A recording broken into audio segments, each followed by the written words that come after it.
తప్పు చెప్తున్నా కరెక్టా? కరెక్టేనా అని చెప్పేది కాదా?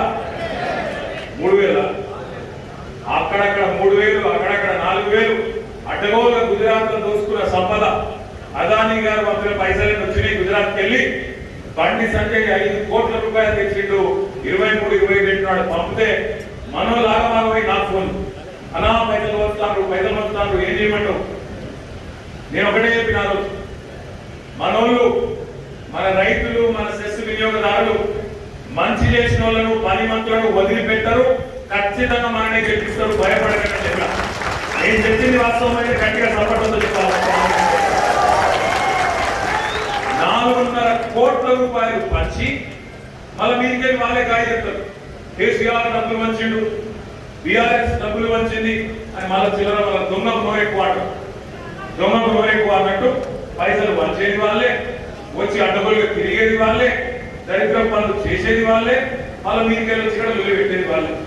నేను ఒకటే దయచేసి ఇక్కడ ఉండే రాజన్న సిరిసిల్ల జిల్లా బిడ్డలకు ఈ వేదిక ద్వారా, పత్రికల ద్వారా, మీడియా ద్వారా రాష్ట్రంలో ఉన్న తెలంగాణ ఆడబిడ్డలకు, తెలంగాణ అన్నదమ్ములకు నేను చేసే విజ్ఞప్తి, మొత్తం తెలంగాణలోని 33 జిల్లాలకు వాళ్ళ రాజన్న సిరిసిల్ల జిల్లా స్ఫూర్తినిచ్చింది, దిక్కు చూపింది, తొవ చూపెట్టింది.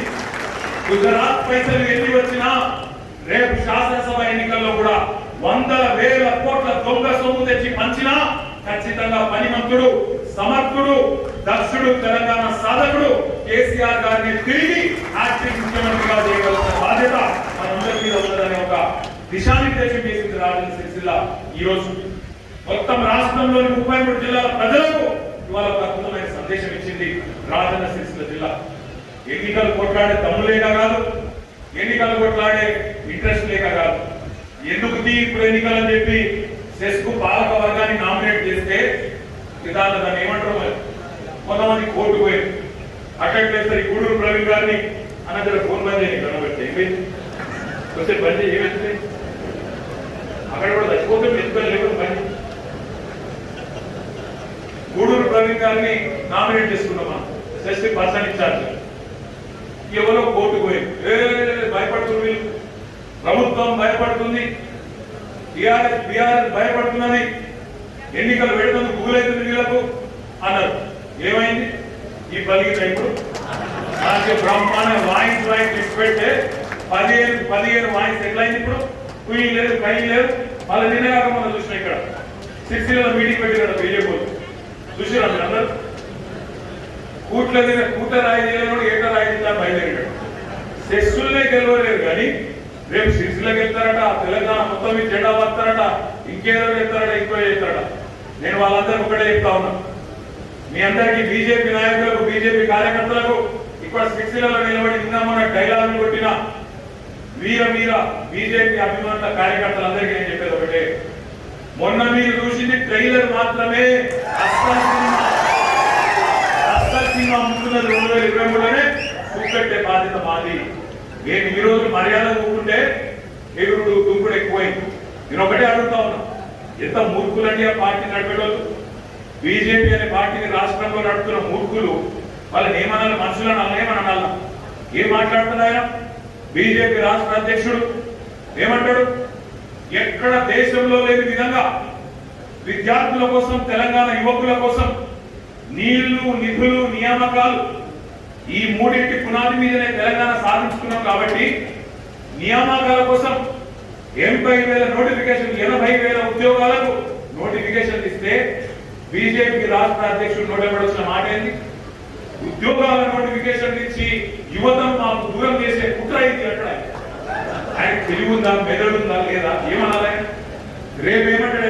రైతు బంధు పడతాను, రైతు బంధు పడుతున్నది. ఏమంటాడు? రైతు బంధు ఇస్తే 24 గంటల కరెంట్ ఇస్తే, రైతు బంధు ఇస్తే, రైతు బీమా ఇస్తే, బ్రహ్మాండంగా ప్రాజెక్టులు కట్టి సాగునీరు ఇస్తే ఏమంటాడు తెలుసా బీజేపీ? ఇవన్నీ చేస్తున్నాడు కేసీఆర్. రైతులను మాకు దూరం చేసే కుట్ర ఇది, మొత్తంగా రైతులను మాకు దూరం చేస్తున్నాడని మాట్లాడుతూ, అదేవిధంగా ఆసరా పెన్షన్ ఇస్తున్నాం కాబట్టి బ్రహ్మాండంగా 46 లక్షల మందికి 2,000 పెన్షన్లు, 3,000 పెన్షన్ ఇస్తే ఏమంటాడు బీజేపీ? ఇదంతా కూడా ముసలి మాకు దూరం చేసే కుట్ర, మొత్తం ముసలి మాకు దూరం అయిపోతారు అంటాడు. అదేవిధంగా బతుకమ్మ చీరలు కళ్యాణ లక్ష్మి చెక్కులు, కేసీఆర్ కిట్లు, ఇంటింటికి తాగునీరు ఇస్తే ఏమంటాడు బీజేపీ? ఇవంతా కూడా మహిళలను మాకు దూరం చేసే కుట్ర, ఇది కేసీఆర్ కుట్ర అంటాడు. మెదడు ఎక్కడున్నది? మోకాళ్ళలో ఉన్నదా? ఇక్కడ ఉన్నదా? అసలు ఉన్నదా మెదడు? ఇవా మాటలు. దళిత బంధిస్తే దళితులను దూరం చేసే కుట్ర అంటాడు. గిరిజన తాండాలను బ్రహ్మాండంగా గ్రామ పంచాయతీలు చేస్తే గిరిజనులకు 6% ఉన్న రిజర్వేషన్ 10% చేస్తే ఇది గిరిజనులను దూరం చేసే కుట్ర బీజేపీకి అంటాడు. అందుకే నేను అడుగుతా ఉన్నా, భారతీయ జనతా పార్టీ నాయకులారా, మీకు దమ్ముంటే, శాతనైతే, దక్షత ఉంటే, సత్తా ఉంటే మాకంటే ఎక్కువ చేసి తెలంగాణ ప్రజల మనసు తెలుసుకోండి, మాకంటే ఎక్కువ మంచి పనులు చేసి తెలుసుకోండి. అంతేగాని రోజు తెల్లారేస్తే కేసీఆర్ తింటే, రోజు తెల్లారేస్తే నోటికి వచ్చిన బుద్ధులు మాట్లాడితే ఓట్లు రావు. వచ్చి ఇక్కడికి వచ్చి ఇప్పుడు అడ్డగోలు మాట్లాడితే ఏమన్నారు? సెస్ ఉన్నది, బీఆర్ఎస్ గెలిస్తే సెస్ ఉండనే ఉన్నది, సెస్ కలిపేస్తారు కోట్లాలు. సెస్ గతంలో ఉండే కాంగ్రెస్ ప్రభుత్వం కలుపుతా అంటేనే కలుపొద్దని పోరాటం చేసిందే టీఆర్ఎస్. అలా ఆయనకు తెలియదు. నేను అందుకే కొత్త చైర్మన్ గారికి, పాలక వర్గానికి కూడా నేను చెప్తా ఉన్నా, మన జిల్లా రాజన్న సిరిసిల్ల జిల్లా ఈరోజు అభివృద్ధిలో దేశం మొత్తానికి ఆదర్శంగా నిలబడ్డది. మొన్న డిసెంబర్ నెలలో కేంద్ర ప్రభుత్వమే స్వయంగా స్వచ్ఛ సర్వేక్షణ ర్యాంకింగ్ విడుదల చేస్తే భారతదేశం మొత్తంలో నంబర్ 1 స్థానంలో గెలిచింది రాజన్న సిరిసిల్ల జిల్లా, మన జిల్లా. కాబట్టి ఈ జిల్లాలో కొత్త రిజర్వాయర్లు వచ్చినాయి, పరిశ్రమలు వస్తా ఉన్నాయి, అదేవిధంగా వ్యవసాయ విస్తరణ జరుగుతూ ఉంది. నేను కొత్త చైర్మన్ గారికి, పాలక వర్గానికి కూడా విజ్ఞప్తి చేస్తా ఉన్నా. అదేవిధంగా పరిశ్రమ పెరుగుతూ ఉంది, టెక్స్టైల్ పరిశ్రమ, అపారెల్ పరిశ్రమ, ఫుడ్ ప్రాసెసింగ్ ఇండస్ట్రీ, ఈ రకంగా కొత్త కొత్త పరిశ్రమలు వస్తూ ఉన్నాయి. పెరుగుతున్న కరెంటు అవసరానికి అనుగుణంగా పెరుగుతున్న వ్యవసాయానికి, పెరుగుతున్న పరిశ్రమల అవసరాలు, పెరుగుతున్న గృహాల అవసరాలు, పెరుగుతున్న సంపదకు అనుగుణంగా మనం కూడా ఆలోచన చేయవలసిన అవసరం ఉన్నది. దయచేసి మొత్తం తెలంగాణ రాష్ట్రంలో ఉన్న ఒకే ఒక్క రెస్కో సహకార రంగంలో ఉన్న ఒకే ఒక విద్యుత్ పంపిణీ సంస్థ మన దగ్గర ఉండడం మనందరికీ గర్వకారణం అనే మాటకి సందర్భంగా విజ్ఞప్తి చేస్తా ఉన్నా. దీనిని కాపాడడం కాదు, బలోపేతం చేసుకోవాల్సిన అవసరం ఉంది. అవసరమైతే ప్రత్యేకంగా రాజన్న సిరిసిల్ల జిల్లాలోని 13 మండలాలు, 2 మున్సిపాలిటీల పరిధిలో ప్రత్యేకమైన విద్యుత్ ప్రణాళిక రూపొందించండి, ప్రత్యేకమైన మాస్టర్ ప్లాన్ రూపొందించండి. దానికి ఎన్ని కోట్ల రూపాయలు అవసరమైనా తప్పకుండా ప్రభుత్వం నుంచి ఇచ్చే బాధ్యత నేను తీసుకుంటానని సందర్భంగా మీకు విజ్ఞప్తి చేస్తాం. వాళ్ళు మనం సాధించిన విజయాలు మామూలు విజయాలు కాదు. 24 గంటలు రైతులకు ఉచితంగా కరెంట్ ఇచ్చే ఒకే ఒక్క ముఖ్యమంత్రి భారతదేశంలో కేసీఆర్. ఆయన రైతులకు రైతు బంధు రూపంలో 66 లక్షల మంది రైతులకు మీ ఖాతాల్లో టింగ్ టింగ్ టింగ్ అనుకుంటా 65,000 కోట్ల రూపాయలు వేసిన ఒకే ఒక్క నాయకుడు రైతు బిడ్డ కేసీఆర్. ఒక రైతు చచ్చిపోతే ఈ దేశంలో ఏ రాష్ట్రంలో లేని పథకం రైతు బీమా. 5 లక్షల రూపాయలు. నిన్న నేను రవిశంకర్ అన్న చూసినాను. అప్పాజిపేట అనే ఊరు, కొడినాల మండలం, అప్పారావుపేట అన్న రవిశంకర్ అన్న చొప్పదండి ఎమ్మెల్యే గారు. అక్కడ ఒక రైతు చచ్చిపోయింది. ఆ రైతు ఏ కులం అని చూడలే, ఏ మతం అని చూడలే, ఏ పార్టీ అని చూడలే. ఆయన బీజేపీ పార్టీ కార్యకర్త చచ్చిపోయిన 5 లక్షల రూపాయల చెక్కు మా కుటుంబానికి తీసుకొని పోయి స్వయంగా ఎమ్మెల్యే గారు ఆ బీజేపీ కార్యకర్త ఇంటికి పోయి ఇగో మీకు ఇచ్చింది తెలంగాణ ప్రభుత్వం అని చెప్పి అక్కడ ఆ ఇంట్లో ఉన్న కుటుంబ సభ్యులకు ఇచ్చిన సంస్కారవంతమైన నాయకుడు మన రవిశంకర్ అన్న. గట్టిగా సపోర్ట్ కొట్టాలని చెప్పాలి. మా బాలకిషన్ అన్న పొద్దున్నే కాలేజ్ పిల్లగారు లెక్క టీ షర్ట్ వేసుకొని, జీన్స్ వేసుకొని పొద్దున 5:30 గంటలకు బయలుదేరాడు. టీ షర్ట్ వేసుకుంటున్నావు కదా, మంచిదే, వేసుకోవడం కూడా మంచిదే కాదు, వేసుకుంటే తప్పే. మంచిగా పొద్దున్నే 5:30 బయలుదేరాడు. కళ్యాణ లక్ష్మి చెక్కులు పట్టుకొని ఇంటింటికి పోయి ఆడబిడ్డలకు మంచిగా ఒక అన్నలాగా వాళ్ళ ఇంటికి పోయి చెక్ ఇచ్చి, దండ వేసి, అక్కడక్కడ చీర పెట్టి బ్రహ్మాండంగా చూసుకుంటాడు. ఇది సంస్కారవంతమైన ప్రభుత్వం అంటే. ఈరోజు ఇప్పుడే ప్రవీణ్ వచ్చి చెప్తున్నాడు, అన్న నేతన్నకు బీమాలో 2 సోదరులు మన సిరిసిల్లలో చెక్కులు వచ్చినాయి, మనం ఇయ్యాలి అన్నాడు. వాళ్ళకు ఇక్కడికి రమ్మని ఇక్కడే చెక్కులు ఇద్దాం. 5 లక్షల రూపాయల చొప్పున నేత కార్మికులకు బీమా కల్పిస్తున్న ఒకే ఒక్క రాష్ట్రం భారతదేశంలో తెలంగాణ. మనమే అలా నేతన్నలకు బీమా ఇస్తున్నాం, నేతన్నలకు చేనేత మిత్ర ఇచ్చుకుంటున్నాం, నేతన్నలకు చేయూతలు ఇస్తున్నాం, థ్రిఫ్ట్ పథకం పెట్టినాం. ఇవన్నీ అంటే వాళ్ళు ఏమంటాడు బండి సంజయ్, నేత కార్మికులను దూరం చేసే కుట్ర బీజేపీకి అంటాడు. కిషోర్ దివాణా అర్థం ఉంటాడు మనం తెల్లారి ఏం చేయాలి. ఇంకా మాట్లాడతారు వాళ్ళు సిగ్గులే కూడా. ఆయన మాట్లాడతాడు రాష్ట్ర బీజేపీ అధ్యక్షుడు, దేవుడన్నా దేవుడు మోడీ అంటాడు. ఎవరికి దేవుడు? నిలబడుతుంది. ఎవరికి దేవుడు? గుజరాత్లోకి దేవుడా? నీకు దేవుడా? ఎవరికి దేవుడా? మా ఆడబిడ్డలను అడగండి. 2014 సిలిండర్ ధర 400. ఇవాళ ఆడబిడ్డలందరికీ దేవుడా మోడీ? 400 సిలిండర్లు 1200 చేసినోడు దేవుడు. 70 రూపాయలు పెట్రోల్ ఇవాళ ఎంత? 110. 70 రూపాయల పెట్రోల్ 110 రూపాయలు చేసిన దేవుడు యువకులకు మోడీ. తెలంగాణలో ఒక్క విద్యా సంస్థ అయ్యే తెలంగాణ విద్యార్థులందరికీ దేవుడు మోడీ. 13 నెలలు రైతులను ఢిల్లీలో చలిలో వానలో ఎండలో సావగొట్టి 700 మంది సావుకు కారణమైన దేవుడు. రైతులకు దేవుడు మోడీ. నల్ల చట్టాలు తెచ్చి 700 మందిని చంపినోడు దేవుడు. మన వీడికి రిజర్వేషన్లు, గిరిజన రిజర్వేషన్లు 6% నుంచి 10% చేసి పంపిస్తే ఆడ కింద పెట్టుకొని కూర్చున్నాడు 4 నెలల నుంచి. ఆయన దేవుడు గిరిజనులకు మోడీ. గిరిజన రిజర్వేషన్లు పెంచకపోవడమే కాకుండా గిరిజన యూనివర్సిటీని తొక్కిపెట్టినందుకు గిరిజనులకు దేవుడు మోడీ. అదేవిధంగా మా నేత కార్మికుల మీద 14 మంది ప్రధానమంత్రులు పనిచేసిన మోడీ కంటే ముందు ఏ ఒక్కరూ ఆ పాపం పని చేయలేదు. చేనేత మీద పనిచేసిన మొట్టమొదటి ప్రధానమంత్రి నరేంద్ర మోడీ. చేనేత కార్మికులకు దేవుడు మోడీ. నేను ఒకటే గమ్మత్ అనిపిస్తున్నా, పెట్రోల్ ధర పెంచేది నువ్వు, డీజిల్ ధర పెంచేది నువ్వు. మళ్ళీ ఈ మాట మాట్లాడితే చాలా తెలుగుగా మాట్లాడతారు బీజేపీ. ఏమంటారు? అన్ని ధరలు పెరుగుతాయి ప్రపంచం నాటం. అన్ని ధరలు పెరిగేదే దీంతో కదా. కూరగాయల ధరలు దేంతో పెరుగుతాయి? డీజిల్ ధర పెరిగితే మరి రవాణా ఖర్చు పెరుగుతుంది కాబట్టి కూరగాయల ధర పెరుగుతాయి. పెట్రోల్ ధర నువ్వు పెంచుతుంది, డీజిల్ ధర పెంచుతుంది. కానీ ఇక్కడ ట్రాన్స్పోర్ట్ ధరలు అంటే ఆర్టీసీ ధరలు మాత్రం పెరగతారు. ఇక్కడ బస్సు ధర, బస్సు టికెట్ మాత్రం పెంచాలి. ఇక్కడ బస్సు టికెట్ ధరలు పెరిగితే వాళ్ళే ధరలు అవుతారు. ఇక్కడ రోడ్డు మీద కేసీఆర్ బస్సు టికెట్ ధరలు పెంచిండు. కేసీఆర్ బస్సు దేంతో నడపాలి? డీజిల్ తో నడపాలి, నీళ్ళతో నడపాలి. నువ్వేమో డీజిల్ రేట్లు పెంచుతావు, ఆడ పెంచుతావు, ఇక్కడ కేసీఆర్ పెంచుతాడు. ఎట్లా అయితే సార్ ఆర్టీసీ లాస్ట్లలో పోయినా కొట్టుకోపోయినా దాని పెద్దదే. ఈ రకమైన నీకు దయచేసి ఆలోచన చేయమని చెప్పి నేను కొడతాం. ఇంకా దరిద్రం ఏంటంటే మోడీ దేవుడు దేవుడు దేవుడు అని ఒకటి చూపుడు, ఇంకో కొంతమంది మొబైల్. నిన్న మొన్న మీరు పేపర్లలో చూసింటారు, కర్ణాటక వాళ్ళు మహారాష్ట్రలో కొట్టేస్తారు. కర్ణాటక ప్రభుత్వం మహారాష్ట్ర ప్రభుత్వం కొట్టుకుంటున్నాయి. దేనికి? కొన్ని ఊర్లు మాకు కావాలంటే కొట్టుకుంటారు వాళ్ళు. అదే నా కురుక్షేత్రంలో కౌరవులు పాండవులు కొట్లాడుతున్నారు. 5 ఊళ్ళ కోసం ఒకటాడుతున్నారు. అదే పద్ధతిలో కర్ణాటక వాళ్ళు మహారాష్ట్ర వాళ్ళు కొన్ని వందల ఊళ్ళు మాయి అంటే మాయి కొట్లాడుకుంటా ఉన్నారు. కర్ణాటకలో ఉన్నది బీజేపీ ప్రభుత్వం, మహారాష్ట్రలో ఉన్నది బీజేపీ ప్రభుత్వం. ఈ 2 రాష్ట్రాలు కొట్లాడుకుంటున్నాయి 2 నెలల నుంచి. ఈ 2 రాష్ట్రాల మధ్యన పంచాయతీ తెప్పలేడు. కానీ ఈ మొగోడట రష్యా యుక్రెయిన్ యుద్ధాన్ని ఆపినట్టు మనం నమ్మాలి. 2 రాష్ట్రాల మధ్యన, 2 బీజేపీ రాష్ట్రాల మధ్యన ఒక చిన్న గట్టు పంచాయతీ ఉంటే దాన్ని చెప్పశాత కాదు. కానీ రష్యా యుక్రెయిన్ మధ్యన యుద్ధాన్ని ఆపిండన్నా మోడీ అని పెట్టాడు. ఇక మనం వినాలి, చెవులో పువ్వు అయిపోయి. ఇంకొక ఆయన ఉన్నాడు కేంద్ర మంత్రి కిషన్ రెడ్డి.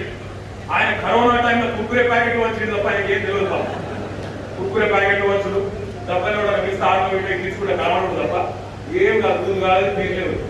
ఆయన చెప్తాడు మన మునుగోడు ఎన్నికలలో కష్టపడి మోడీ గారు కరోనా వ్యాక్సిన్ కనిపెట్టినట్టు. ఇక్కడ మనం నమ్మాలి. మోడీ అట కరోనా వ్యాక్సిన్ కనిపెట్టినాడు. ఢిల్లీలో ఉన్నోడు ఫేకుడు, ఇక్కడ ఉన్నోడు జోకుడు. కానీ తప్ప ఇక్కడ ఏమి చేత కాదు. నేను సూటిగా అడుగుతా ఉన్నా ఈరోజు బండి సంజయ్ని, కిషన్ రెడ్డిని. నేను చెప్పేది తప్పైతే నిన్నగా మొన్న హుజూర్ నగర్ లో చెప్పిన మళ్ళీ చెప్తా ఉన్నా, సిరిసిల్ల గడ్డ మీద బల్ల బుద్ధి చెప్తా ఉన్నా. మొత్తం తెలంగాణ బిడ్డలుగా 8 ఏళ్లలో మేము తెలంగాణ ప్రజలుగా కేంద్ర ప్రభుత్వానికి కట్టింది పన్నుల రూపంలో 3,68,000 కోట్లు. తిరిగి మాకు వచ్చింది తెలంగాణకు 1,68,000 కోట్లు మాత్రమే. 2 లక్షల కోట్లు తెలంగాణ ప్రజలై ఎక్కడ పోయినాయి? ఎవరి సొమ్ముతో ఎవరు కులుకుతున్నారు? తెలంగాణ ప్రజల రక్తంతో చెమటతో ఇవాళ బీజేపీ పాలిత దౌర్భాగ్యపు రాష్ట్రాలు, వెనుకబడ్డ రాష్ట్రాలను మీరు సాగుతున్న మాట వాస్తవం కాదా? నేను చెప్పిన లెక్క తప్పైతే నా మంత్రి పదవికి రాజీనామా చేసి నీ ముఖాన్ని వారేసిపోతా. నీకు దమ్ముందా? నేను చెప్పింది తప్పని రుజువు చేసే దమ్ము బండి సంజయ్కో కిషన్ రెడ్డికో ఉందా అని నేను అడుగుతా ఉన్నా. తెల్లారు లేస్తూ కూడా మాట్లాడతాడు. కేసీఆర్ గారు నిధులు మళ్ళిస్తున్నాడు అంటాడు. ఎక్కడి నిధులు? ఎవడి నిధులు? ఎవరి నిధులు ఎవరు వాడుకుంటున్నారు? ఎవడి సొమ్ముతో ఎవడు పిలుపుతున్నాడు? తెలంగాణ ప్రజలు రూపాయి కడితే మనకు వాపసు వచ్చేది 45 పైసలు. వీరికెళ్ళి 150 కొడతావు. 55 పైసలు ఇక్కడికి వెళ్ళి దొబ్బిపోయి నీ ఉత్తరప్రదేశ్ లో, నీ రాజస్థాన్ లో ఇంకో కాడ నువ్వు అక్కడ వాడుకుంటూ అక్కడ సోకులు పడుతూ ఇక్కడికి వచ్చి కేసీఆర్ గారు నిధులు మళ్ళించిందని మాట్లాడితే నవ్వాలా ఏడవాలా నాకు అర్థం కాదు. ఏం మాట్లాడతారని నాకు అర్థం కాదు. తెల్లారు వేస్తే నోటికి వచ్చినట్టు ఇష్టం వచ్చినట్టు మాట్లాడు. వీళ్ళు ఒకటే ఒక్క పనికి వస్తారు ఇక్కడ ఉన్న బీజేపీ నాయకులు తెలంగాణలో. ఒకటే ఒక్క పని. ఎప్పుడన్నా గుజరాత్ లో వస్తే వాళ్ళ చెప్పులు తీసుకొని ఎదురు మీద పెట్టుకొని మోస్తారు తప్ప ఎందుకు పనికిరారు. ఒక్కటంటే ఒక్క పని. కరీంనగర్ ఎంపీ అయి 4 ఏళ్ళు అయింది. కరీంనగర్ ఎంపీ అయి 4 ఏళ్ళు అయింది. ఒక్క పని చెప్పు. ఒక్కటంటే ఒక్క పని చెప్పు. ఈ పని నేను చేసిన కరీంనగర్ నేను చూపెట్టు. కరీంనగర్ పార్లమెంట్ లో సిరిసిల్లకి ఏం చేసినావు? మానకొండూరుకి ఏం చేసినావు? వేములవాడకి ఏం చేసినావు? హుజూరాబాద్ ఏం చేసినావు? హుస్నాబాద్ ఏం చేసినావు? కరీంనగర్కి ఏం చేసినావు? ఒక్క పని చెప్పు. వినోద్ కుమార్ గారు ఎంపీగా ఉన్నప్పుడు ఇక్కడ IIIT కావాలని చెప్పి కొట్లాడిండు. చాలా ముందుకొచ్చిన పని చేసిండు. ఇప్పుడు అది ఎక్కడ పోయినా మూలన పడ్డది. ఎవరో తెలియని కూడా తెలియదు. వాటి సంఖ్య దేశం మీద పడి మసీదులు తవ్వుదాం, మందిరాలు పడదాం, ఈ లొలిదప్పు కూడా తెలియదు ఆయన. దాని గురించి ముచ్చట్లేదు. కొత్తగా జిల్లాలు అయింది. సిరిసిల్ల జిల్లా అయింది, జగిత్యాల జిల్లా అయింది, పెద్దపల్లి జిల్లా అయింది. మరి ఈ 3 జిల్లాలకు నవోదయ పాఠశాలలు మంజూరు చేయాలన్నా ఉందా? మరి మంజూరు చేయించిండా ఎంపీ? అని అడిగితే కానీ రాదు మాట. నేను అడుగుతా ఉన్నా ఈరోజు IIIT కాదు, నవోదయ పాఠశాల రాదు. మరి కొత్తగా ఏర్పడ్డ జిల్లాలో ఈరోజు కేసీఆర్ నాయకత్వంలో ఈ నరేంద్ర మోడీ మొండి చేయి చూపెట్టినా జిల్లాకు ఒక మెడికల్ కాలేజ్ ఏర్పాటు చేస్తున్నది తెలంగాణ ప్రభుత్వం. సిరిసిల్ల జిల్లాలో ప్రతి జిల్లాలో మెడికల్ కాలేజ్ ఏర్పాటు చేస్తున్నది తెలంగాణ ప్రభుత్వం. సిరిసిల్లలో నువ్వేం చేసినావంటే నేను చూపెడతా. కేసీఆర్ గారి నాయకత్వంలో మెడికల్ కాలేజ్ ఏర్పాటు చేసుకుంటా ఉన్నాం. ఇంజనీరింగ్ కాలేజ్ ఏర్పాటు చేసుకున్నాం. బ్రహ్మాండంగా జిల్లాలో వ్యవసాయ కాలేజ్ కట్టుకున్నాం. వ్యవసాయ పాలిటెక్నిక్ కట్టుకున్నాం. బ్రహ్మాండంగా నర్సింగ్ కళాశాల కట్టుకున్నాం. ఇంకా చాలా కార్యక్రమాలు చేస్తా ఉన్నాం. నువ్వు ఒక్క స్కూల్ అన్నది తెచ్చినవా? ఒక్క పిల్లగానికి కొత్తగా అడ్మిషన్ ఇప్పించినవా? ఏం చేసినావు నువ్వు ఈ 4 ఏళ్లలో? పోనీ హాస్పిటల్ కట్టినావా? ఒకటి పోయి తెల్లారులైతే దేవుడు బట్టలు తిప్పుకుంటాడు. రాపించిన మోడీతో 10 రూపాయలు చందాన్ని వచ్చింది మోడీ నుంచి. గది కూడా దిక్కులేదు. ఇంకా తెల్లారులు వేస్తే ఇక మాకు మించినోడు లేడు. డైలాగ్ పాపన మనం ఓడగొడతామని మరి ఛాలెంజ్ చేసినాడు. ఏం చేద్దాం మరి? సిరిసిల్లలో బీజేపీ మనం ఓడగొడతామని ఛాలెంజ్ చేసినాడు. ఏం చేద్దాం అంటున్నా? ఒక పని చేద్దాం. సిరిసిల్లలో ఓడగొడతామన్నారు కదా, మనం ఏం చేద్దామంటే కరీంనగర్ పార్లమెంట్ మీద ఈసారి గులాబీ జెండా బ్రహ్మాండంగా చేసి మన గవర్నమెంట్ చూపెట్టాం. పోయినసారి జర్ర మనం అతి విశ్వాసంతో పోయినాం. సిరిసిల్లలో మీరు ఏం చేసిండ్రు? 89,000 ఓట్ల మెజారిటీ ఇచ్చి గెలిపించడానికి పంపించింది. నేనేమనుకున్నా పార్లమెంట్ ఎన్నికలు 2 నెలల్లో వచ్చినాయి. నాకు 89 వచ్చింది. వినోదన్న కూడా మంచోడు, మంచి వ్యక్తి, ఎట్లాంటి తప్పులు చేయని వ్యక్తి, పార్లమెంట్ లో మన కోసం పోరాడిన వ్యక్తి, తెలంగాణ కోసం పోరాడిన నిఖాసైన తెలంగాణ బిడ్డ. తప్పకుండా ఒక 5-10 వేలు తగ్గినా ఒక 75-80 వేలకైతే డోకాలేదు అనుకున్నాడు. నేను పోయి నేను సికింద్రాబాద్ లా, మల్కాజ్గిరిలా, సేవలని అక్కడ తిరిగిన. ఇక్కడ ఏమైంది? యాదిమర్శ వరకు అక్కడ చూసిన వరకు ఏమైంది? 89 వేలకు వెళ్ళి 6 వేలకు అయిపోయింది. అందుకే ఈసారి సిరిసిల్ల నుంచే మళ్ళీ విజయయాత్ర ప్రారంభిద్దాం. ఇక్కడ నుంచే ఖచ్చితంగా కరీంనగర్ పార్లమెంట్ మీద కూడా జెండా ఎగరేసే దిశగా కసితో పనిచేద్దాం. నేను మీ అందరినీ కూడా కోరేది ఒకటే, మీ అందరినీ అడుగుతున్నది కూడా ఒకటే. ఇది ఇప్పుడే సోదరులు శ్రీకాంతరావు గారు అనేది సెమీఫైనల్ అన్నారు. ఇక్కడ వచ్చిన ప్రతి గ్రామ స్థాయి నాయకుడికి, ప్రతి మండల స్థాయి నాయకుడికి, ప్రతి వార్డు స్థాయి నాయకుడికి, పట్టణ నాయకుడికి నేను విజ్ఞప్తి చేస్తా ఉన్నాను. బూత్ల వారీగా లెక్కలు ఉన్నాయి. ఏ బూత్ లో ఎన్ని ఓట్లు వచ్చినాయి, ఎక్కడెక్కడ మనం ఎంత ఉన్నామో లెక్కలు ఉన్నాయి. ప్రతి బూత్ ని సమీక్ష నేను వ్యక్తిగతంగా చేస్తాను, తోటాగా చేస్తాను జిల్లా పార్టీ ప్రెసిడెంట్ గారు. నేను వ్యక్తిగతంగా మొత్తం ఈ 13 మండలాలు, 2 మున్సిపాలిటీలోని ప్రతి గ్రామం 255 గ్రామ పంచాయతీలు ఉన్నాయి. అన్ని గ్రామ పంచాయతీల యొక్క పనితీరు నా దగ్గర ఉన్నది. దాన్ని నేనే సమీక్ష చేస్తాను. తప్పకుండా ఎక్కడెక్కడైతే మార్పులు చేర్పులు చేసుకోవాలో, ఎక్కడెక్కడైతే ఇంకా మెరుగుపడాలో తప్పకుండా అక్కడ నిర్మోహమాటంగా పనిచేయాల్సిన అవసరం లేదు. బ్రహ్మాండమైన మెజారిటీలతో గెలిపిస్తున్నారు మన సోదరులు మనకి. కానీ ఎక్కడైతే బలంగా ఉన్నామో మరింత బలోపేతం చేసుకోవాలి, ఎక్కడైతే కొంత బలహీనంగా ఉన్నామో మరింత పికప్ చేసుకోవాల్సిన బాధ్యత మనందరి మీద ఉంటుంది. ఇంకొక మాట మాత్రం చెప్పి నేను ముగిస్తాను. ఇవాళ సెస్లు బలోపేతం చేసుకోవడమే కాదు, పార్టీని బలోపేతం చేసుకోవడమే కాదు, రాష్ట్రాన్ని కూడా అభివృద్ధి బాటలో బ్రహ్మాండంగా కేసీఆర్ గారి నాయకత్వంలో ముందుకు తీసుకొని పోతా ఉన్నాం. మన డబ్బా మనం కొట్టుకోవాల్సిన అవసరం లేదు. ఈ దేశంలో అత్యుత్తమ గ్రామ పంచాయతీలు ఎక్కడున్నాయి అని కేంద్ర ప్రభుత్వమే స్వయంగా పల్లె ప్రగతి స్వచ్ఛ సర్వేక్షణ్ పేరిట అవార్డులు ఇవ్వాలని చూస్తే భారతదేశంలో అత్యుత్తమ 20 గ్రామ పంచాయతీల్లో 19 మన తెలంగాణలో ఉండడం మనందరికీ గర్వకారణమైన సందర్భంగా నేను విజ్ఞప్తి చేస్తా ఉన్నా. భారతదేశంలోని అత్యుత్తమ మున్సిపాలిటీలు ఎక్కడున్నాయంటే అత్యధికంగా 26 అవార్డులు మన మున్సిపాలిటీలకు రావడం స్వచ్ఛ సర్వేక్షణలో మనందరికీ గర్వకారణమైన మాట నేను మీ అందరికీ తెలియజేస్తా ఉన్నా. దాంతో పాటు మీ అందరినీ నేను కోరేది ఒకటే, ఇవాళ చాలా మంది చాలా మాట్లాడతారు, కానీ మన పనితీరు ప్రజల ముందు ఉంది కాబట్టి ఎవరు ఎన్ని ఫేకినా, ఎవరు ఎన్ని రకాల అబద్ధాలు ప్రచారం చేసే ప్రయత్నం చేసినా, వందల వేల కోట్లు మరి కుమ్మరించి ఎన్నికల్లో ప్రజలని ప్రలోభ పెట్టే ప్రయత్నం చేసినా దాన్ని అన్ని తిప్పికొట్టినారు. కానీ దుష్ప్రచారాలు కూడా తిప్పికొట్టవలసిన బాధ్యత. ఎందుకంటే పెద్దలు చెప్తారు, నిజం కడప దాటే లోపల అబద్ధం ఊరంతా తిరిగి వస్తుంది. నిజం కడప దాటే లోపల అబద్ధమే ఊరంతా తిరిగి వస్తుంది. ఇక్కడ కూర్చున్న కొంతమంది మాట్లాడతారు, బీజేపీ వాళ్ళు, కాంగ్రెస్ వాళ్ళు, కేసీఆర్ గారు రాష్ట్రాన్ని అప్పుల పాలు చేసినట్టు వాడు. నేను అడుగుతా ఉన్నా, ఒక్కసారి ఆలోచించమని కోరుతా ఉన్నా. నరేంద్ర మోడీ కంటే ముందు 14 మంది ప్రధానమంత్రులు పనిచేసినారు ఈ భారతదేశంలో. ఆ 14 మంది ప్రధానమంత్రులు కలిపి, మొత్తం 14 మంది కలిపి 2014 వరకు, స్వాతంత్రం వచ్చిన నాటి నుంచి 2014 వరకు మొత్తం కలిపి చేసిన అప్పు 56 లక్షల కోట్లు. ఒక్క నరేంద్ర మోడీ 8.5 సంవత్సరాల్లో చేసిన అప్పు 100 లక్షల కోట్లు. మొత్తం 14 మంది చేసింది ఎంతనైతుందో దానికి డబల్ అప్పు చేసిండు ఒక్క మోడీ. మరి ఎవరు దేశాన్ని అప్పులపాలు చేస్తారు? కేసీఆర్, నరేంద్ర మోడీ. ఒక్కొక్క బిడ్డ మీద ఈరోజు భారతదేశంలో ఈ రోజు పుట్టిన బిడ్డ మీద 1,25,000 రూపాయల అప్పుతో పుడతా ఉన్నారంటే దానికి కారణం నరేంద్ర మోడీ కదా.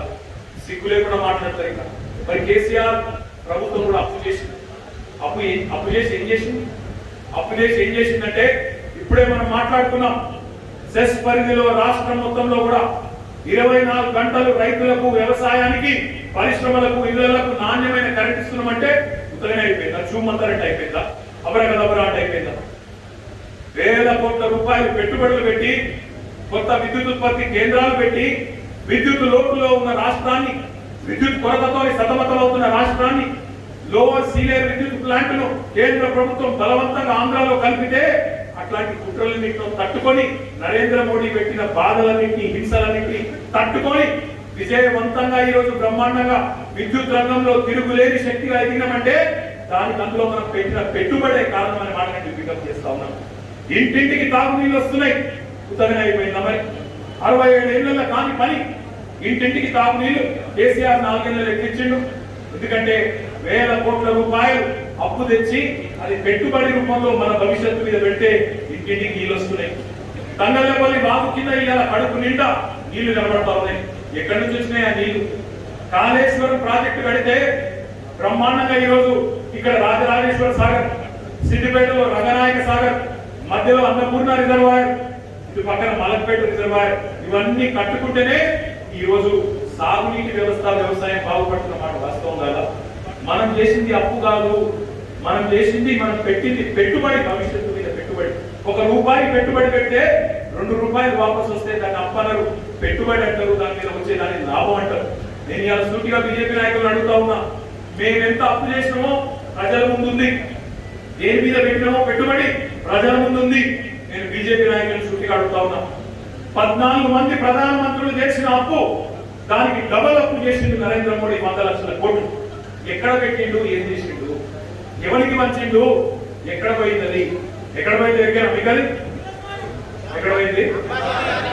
ఎవరు? రైతుల ఏమో రుణమాఫీ చేయొద్దట, అది అనుచితం అట, మంచిది కాదట. పెద్దవాళ్ళకు ఆసరా పెన్షన్ ఇవ్వద్దట, ఆడబిడ్డలకు కళ్యాణ లక్ష్మి ఇవ్వదట, రైతులకు ఉచిత కరెంట్ ఇవ్వదట. కానీ మన దోస్తులు ఎవరైతే ఉన్నారో గుజరాత్ వాళ్ళు, ఎవరెవరు వాళ్ళు ఇద్దరు ఉన్నారు, ఇద్దరు అమ్ముతారు, ఇద్దరు కొంటారు, ఎక్కే కదా. ఎవరెవరు? దేశం కోసం ధర్మం కోసం పాత డైలాగ్. ఇప్పుడు దేశం ఎందుకు నడుస్తున్నది తెలుసా? ఇద్దరి కోసమే నడుస్తున్నది. ఎవరెవరి కోసం నడుస్తుంది? వాళ్ళిద్దరి కోసమే. దేశం కోసం లేదు, ధర్మం కోసం లేదు. ప్రభుత్వ రంగ సంస్థలను అమ్మేయాలి, ప్రైవేట్ కట్టబెట్టాలి, మళ్ళా ప్రైవేట్ నష్టాలలో ఉండడం చెప్పి మా రుణాలన్నీ మాఫ్ చేయాలి. రైతుల రుణాలు మాత్రం మాఫ్ చేయరు.